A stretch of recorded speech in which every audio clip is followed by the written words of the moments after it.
How's it guys, this is Dayvy, FPL, and welcome back to the Fantasy Premier League video here on my channel. Now in this video, we'll be taking a look at my Game Week 34 team selection. To start off the video, as we usually do, we'll be looking at Game Week 33 and doing a little bit of a review of how my squad got on in that specific game week. We're then going to turn our attention to a potential big double game week coming up in Game Week 35. It hasn't been confirmed yet, but we'll be going over what we know currently and Ben Krellen's prediction of the doubles and the blanks from now to the end of the season. We're then going to move on to our transfer plan, which is going to be very dependent on that whole blank game week, double game week scenario. And then finally, we're going to be looking at my current team selection going into that Game Week 34 deadline. So if that's something you're interested in, sit back, relax, and let's get straight into it. So going over a quick review of Game Week 33's team, a nice little green arrow there from about the 50k mark to about the 35k mark. So a little bit of a respectable green arrow there on our journey to that top 10k. So 61 points was the reason we did manage to get that green arrow, as that was quite high above the average. A relatively low scoring game week this week, so I wouldn't be too disappointed if maybe you guys didn't have the best scoring week. If you managed to captain a player like Iheanacho, that's probably a great game week for you, and you looked at a massive green arrow there. It was kind of a dilemma between going with Salah or one of the Leicester assets, but I managed to stick with Mo Salah and he got me 18 points. In terms of the transfer that we managed to do this week, what we did was we brought Greenwood in for Smith Rowe. In terms of that transfer, not too much gain in terms of that move. I thought that Greenwood might have played a little bit better and Manchester United might have played a little bit better against Leeds, but Leeds yet again showing 3 game weeks in a row now against high playing opposition that they've managed to pull out a result. So really good for Leeds if you own a defender and you managed to play them. Well done. I mean, that would probably be a little bit of an unexpected clean sheet, but we'll always take those in FPL. Starting off in goal, we had Mendy and Rudiger finally returning a double clean sheet. Not the perfect score there from Mendy because he managed to pick up a yellow card heavily into injury time, which was a little bit disappointing, but I mean, I would have taken the 5 points. I think he was on for bonus points as well. So if he was on for bonus points, obviously lost that with that yellow card, but then Rudiger managing to catch up there with picking up 2 bonus points for that Chelsea defense. The rest of the defense, we also have Lowton, who was another mainstay in the side. A little bit of a differential there. Not many people did own the Burnley defense. Against Wolves, I was kind of hoping for a 0-0, as obviously I did still own Cody, but that game was kind of the opposite. I mean, Burnley went out and absolutely trounced Wolves. A little bit unexpected there, as I thought the Wolves defense had picked up a little bit of defensive form in the previous game weeks, but I mean, we got Cody here with 0 points, made it look like he didn't even play, but that was just because of how many goals Wolves conceded. And then we have Lowton, who picked up an assist and a clean sheet. Unfortunately, no bonus points there, as I do believe he also picked up a yellow card, which probably came back to bite him in the bonus point department quite a bit. Then you also have Holding, and Holding's the one that I was really infuriated by. If you guys did watch that fixture, it was a Friday night fixture, so what better way to start off an FPL game week than your own goalkeeper to concede an own goal. So obviously Holding then didn't get the clean sheet because Bernd Leno decided to palm the ball with his ankle into his own net. I don't really know what he was doing. I think if he actually left that ball, it was going across goal anyway, so even if he didn't touch it, I don't think it would have been a goal. And by him touching it, landing it as an OG for the centuries, as I don't really think I've seen as bad an own goal in quite a while. So unfortunately, Holding started off the game week there with just 2 points, and it was quite late on in the fixture, so I do think that Arsenal would have kept that clean sheet, but that wasn't the case for Holding. The midfield department, not much happened there. We had Greenwood with 3 points. I've already mentioned United against Leeds ending 0-0. I thought it was a little bit funny because Solskjaer came out and said that he thought that game would not be a 0-0. That was the one promise he said. It was going to be quite an attacking game from both sides. But then what happens? A nice little jinx from Ole Gunnar Solskjaer, and it ended 0-0. So only the 3 points from Greenwood. Then we also have Lingard here who blanked, but that was actually quite profitable for us in my opinion. A lot of people own Jesse Lingard. Not a lot of people own that double Chelsea defense. So I definitely would have maybe taken the double clean sheet over having a Jesse Lingard goal. Jota only had the 1 point appearance. I think he came off about that 57 mark, 56 mark, so they didn't even make the 60-minute mark in that Liverpool fixture against Newcastle, and he was just really lackluster this week. I know that his stats still look quite good, but really not up to the form that I was kind of predicting Jota to play in, and it was actually quite interesting that Liverpool started all 4 of their attacking players. In the next couple game weeks,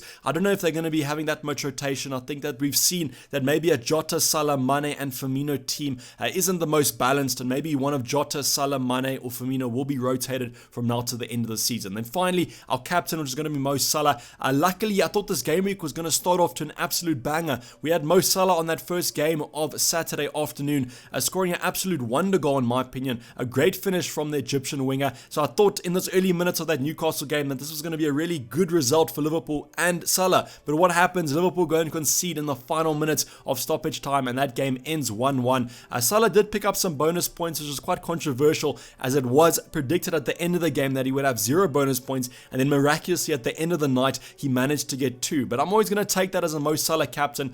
He wasn't actually the best captain this week, which is going to be Iheanacho. Moving on to that forward department there, Iheanacho with 12 points, Jamie Vardy with 2. Just another week of Iheanacho outperforming Jamie Vardy, but I will add that I think it was a little bit unlucky that Vardy didn't manage to get a return this week. But with Iheanacho, just a great form player. We're going to talk about whether we're going to be captaining him or Harry Kane for this upcoming game week, as both these two players I feel have great potential. On the bench, nothing much to talk about. We do have Phillips that still was injured for game week 33, so it's going to be quite interesting to see. Maybe Klopp comes out and says that he will be back for game week 34, as we're really going to need him in game week 36 if it is going to be a blank game week as predicted. But then we also have the blank game week players that obviously didn't play, so that was a good game week 33. Nice little green arrow there. I was kind of expected because we have been preparing for this blank for quite a while since that wild card, but it's always nice to get a green arrow, and I mentioned we are on that hunt for that top 10k, so we've got to keep as many green arrows as we can from now to the end of the season. But now let's get on and talk about double game week 35. So if you guys didn't watch the game week 34 preview, I went over a quick rundown of what the upcoming fixtures are kind of planned according to Ben Crellin. So go follow Ben Crellin on Twitter at Ben Crellin there on the screen there, just the same username as I've stated. But what he's kind of predicting is because of this whole news of the UK government wanting every single team in the Prem to play at least one home fixture at the end of the season, and as you know, every single game week only half the teams play an away game, half the teams play a home game. So that's a little bit of a fixture rearrangement to make sure that every side has a home fixture in the last 2 game weeks, and that those fans can buy tickets to watch their home side. So you can see that the prediction is kind of going to be that a blank game week is going to happen in game week 36 and a double game week is going to happen in game week 35. As of recording this video, we have had no news of an upcoming double or blank game week announcement, so maybe we'll get this news later today, maybe tomorrow morning, afternoon, or maybe even next week. I don't really know what I really want from this, as I am already planning to bank a transfer, so maybe at least we'll have 2 transfers going into that double game week 35, but this will definitely spice up the fixtures, and we do have some great fixtures going there. I will be doing an ultimate guide to this whole double game week 35 blank game week 36 situation, but now let's just maybe focus on some teams that I think you guys should be targeting, because if news does get announced and it is this fixture, at least you guys have a little bit of knowledge there in what moves you should be making pre-game week 34's deadline. So the one team that I want to mention here is going to be the sides that don't blank in game week 36, and that's the thing that you guys must focus on. It's all good bringing in a Chelsea option, a Leicester option, a United option, or an Arsenal option, but as you can see there in game week 36, they are predicted to blank if they do have a double in game week 35. So just keep that in mind. Make sure that you have a full starting 11 for game week 36, and that's why I want to highlight the teams that don't blank, because we still have some great fixtures there. The one team that might be a little bit of an outside punt if you guys want some differentials to go for in your mini leagues and your overall ranks, it's going to be Crystal Palace. I wouldn't bring them in for game week 34 as they are facing Man City, but you can see they double game week 35, Sheffield United and Southampton, both away fixtures, which is not the end of the world with the no fans in the stadium, but 2 really amazing fixtures there. You could probably argue 2 of the worst defenses in the Premier League at the moment, this season at least, and then in game week 36 they don't blank and actually face Aston Villa. So if you want an outside punt there, maybe go for a Wilfred Zaha from Crystal Palace. I mean, those fixtures look amazing, but the team that I'll probably be focusing on is going to be Everton. I know what you're saying, I triple captain Calvert-Lewin and I'm kind of going back to him, but I really do favour Everton with those fixtures. And a little bit of an interesting situation actually that's going to be happening is if these fixtures are announced, Aston Villa at home in the game week 34 and then Aston Villa away in game week 35. So yes, they'll be playing each other basically with 1 game week to spare, which is going to be really interesting to see how the tactics kind of play out in that one. But they have West Ham and they have Aston Villa in double game week 35, and then they face Sheffield United in blank game week 36. So absolutely amazing fixtures there for Everton, and that's why I'm targeting some players. We'll talk about them in the transfer plan a little bit later on, but that's probably the team that I'm going to be focusing on. We also have some news about maybe a United double game week here. Aston Villa, Leicester, not the worst in the world, but then remember they are blanking in game week 36, and a lot of people were asking me in the preview, should you be keeping Bruno Fernandes, should you be taking him out? And I would probably recommend just probably keeping him, because if that double does come about, you got to favor maybe a Bruno Fernandes return in at least one of those fixtures. The other fixtures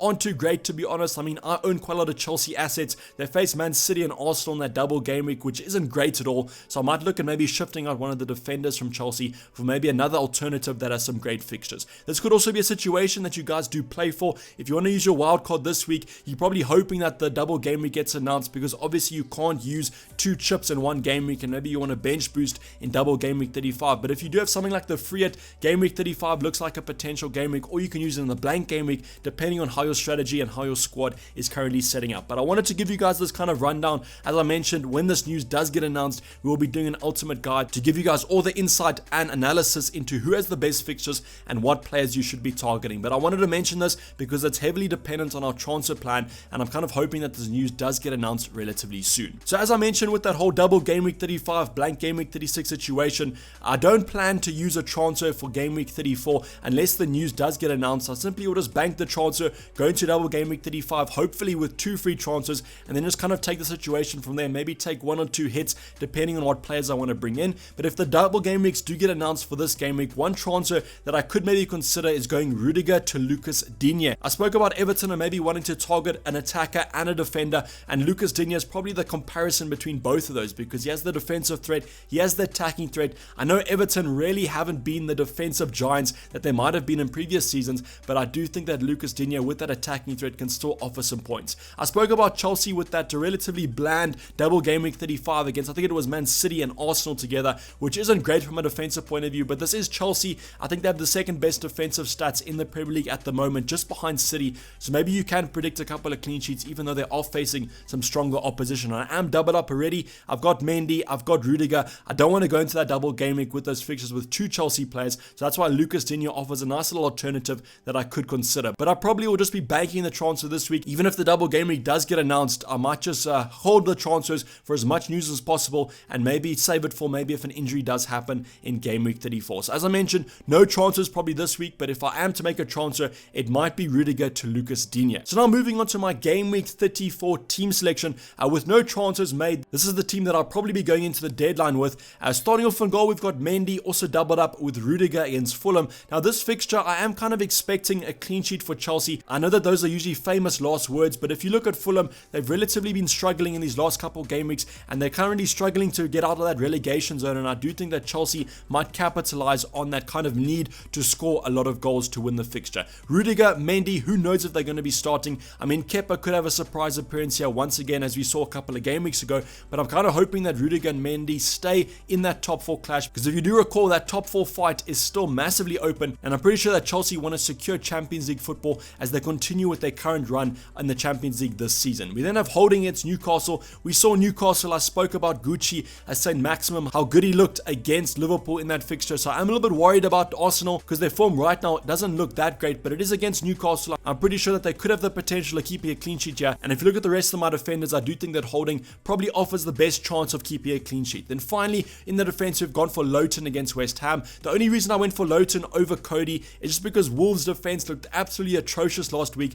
and the West Bromwich Albion attack actually looks quite good. So I'm kind of hoping maybe for a Jesse Lingard goal here, or maybe a Burnley clean sheet, and then Lowton can rack up some bonus points as well. But then also Lingard, if he scores, not the end of the world. I simply will just take that Lingard goal and run with it as well. And then in the rest of the midfield, we do have Greenwood and Salah. I've gone for the combination of Greenwood and Salah because I do think that you guys should be starting your United attackers. Maybe just monitor the situation tonight with that whole United Europa League game, and then you can kind of decide on who you think is going to be starting against Liverpool. This is a top 6 clash, inverted commas, so I reckon that both sides will probably put out their starting 11s. And that's why I've also gone for Jota on the bench, just because I think there's an inside chance here of maybe Jota being benched. I mentioned that whole front 4 scenario that Klopp played last game week didn't really look that good and balanced, so I think they might just go for the traditional front 3 of Salah, Mane and Firmino up front, and maybe Jota coming off the bench. But the thing with Jota that you must remember is that he's actually sometimes better off the bench than when he does start, so that could be a consideration for you guys if you want to start Jota maybe over one of your other bench players.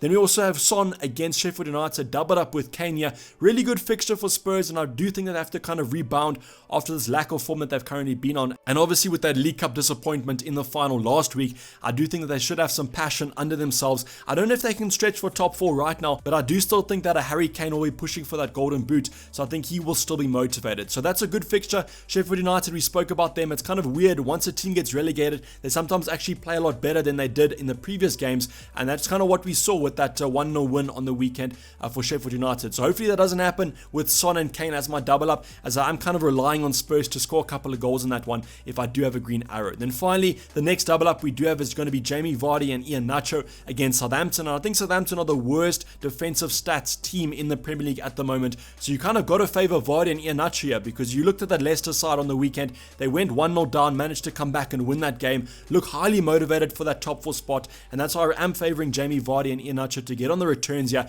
and I think that double up could be quite differential going into that double game week 34. On the bench, I've got Jota here, I've got Cody here. I've already spoken about both of those players. They could always come on and start in my lineup if we do have some injuries, but I just don't favour those fixtures, and I think that Jota might be benched in my personal opinion. And then finally on the bench, we've got Phillips. Even if he is going to be starting, I don't think I'll be starting him anyway because it is against United. Although I'm predicting a 0-0 in that game, to be honest, I don't think I'll be taking the chance with Phillips over maybe one of my other defenders. So the last talking point before we wrap the video, I wanted to kind of address the deadline stream. If you guys don't know, maybe if you guys haven't been on social media recently, you would have seen a statement from the FA and the Premier League as a whole. I think even UEFA are currently involved in it, but there's going to be a social media blackout in protest for the racial abuse that many players and others have been experiencing on social media recently. I fully support this kind of blackout, and I will be doing it as well. I know I don't usually tweet on the weekends anyway, so you won't be that affected from me not tweeting, but the thing that it will affect is going to be the deadline stream, and the reason for this is that it's going to be starting tomorrow at 3 BTS in my own South African time. That's going to be 4 p.m, and as you know, the deadline's around 7:38, so that kind of cancels out the deadline stream. So I would really appreciate you guys and your feedback in the comments down below on what you kind of want me to do. The first option is that I can do a deadline stream tonight. I know it might be a deadline stream kind of 24 hours before, but it still will be a stream where you guys can do a little bit of a Q&A, and I'll run through my own squad. The only kind of disadvantage is that if we do get news tonight or maybe tomorrow about potential players, you won't have the most up-to-date squad. The second option is that I can do a deadline stream before the blackout deadline, which is going to be about an hour or 30 minutes before, about 4 p.m. South African time. So that's something that I could also do. The other option is me not doing a stream at all. Maybe you guys are sick of my voice this week, which is perfectly understandable, and you don't want a deadline stream, and that's perfectly fine. And then just maybe stick with the team that I currently have, and I will update you before that whole blackout if I do make any changes to my starting 11. But as I mentioned, would appreciate the comments down below, and I always do appreciate your guys' feedback on the videos anyways. So this is basically a wrap of the video, guys. Hopefully you did enjoy it. Please don't forget to like it if you did, and subscribe if you're new and have not subscribed yet. I might see you guys once more before the old deadline game week 34 scenario with that old deadline stream. So as I mentioned, just comment down below what you guys want, as I always will follow your guys' feedback. But I'm only signing off. It's been Dayvy FPL, and I'm out. Cheers, bye.